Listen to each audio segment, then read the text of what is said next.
નમસ્તે, મારું નામ સત્યપાલસિંહ જાડેજા, રાજકોટ મહાનગર સહમંત્રી. કાર્યક્રમમાં કાંઈ નથી. વિષય એવો છે કે 2 દિવસ પહેલા અહીંયા ભણતા એક વિદ્યાર્થીએ આપઘાત કરેલો હતો.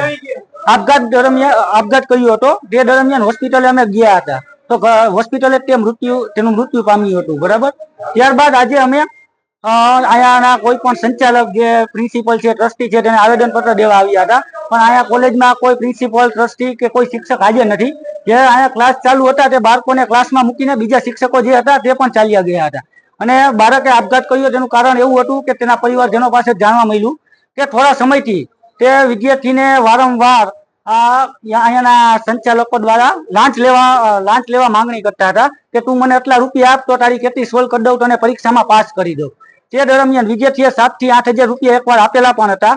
તો પણ વિદ્યાર્થી ચાલુ એક્ઝામિનેશને 1 કલાક પછી એક્ઝામિનેશન હોલમાંથી તેને ચાલુ એક્ઝામે બહાર કાઢી મૂકવામાં આવ્યો હતો કે તું જા, તને એક્ઝામ દેવામાં નહીં આવે. ત્યારબાદ તે વિદ્યાર્થીએ આ માનસિક ત્રાસથી આપઘાત કરેલ છે. આજે તમે શું કાર્યક્રમ કર્યો? આજે અમે આંદોલન કરવા આવ્યા હતા. ઉગ્રથી ઉગ્ર આંદોલન કરવામાં આવ્યું એબીવીપી દ્વારા. અને અહીંયા અમે આંદોલન કરવા આવ્યા ત્યારે ટ્રસ્ટી કે કોઈ સંચાલક કે પ્રિન્સિપલ કોઈ હાજર નહોતું તેની ઓફિસમાં. ત્યારબાદ અમે બીજા શિક્ષકોને મળ્યા તો એ શિક્ષકોએ પણ અમને કાંઈ જવાબ ના આપ્યો અને પોતે ચાલ્યા ગયા. કાર્યક્રમ તો કાંઈ નહીં.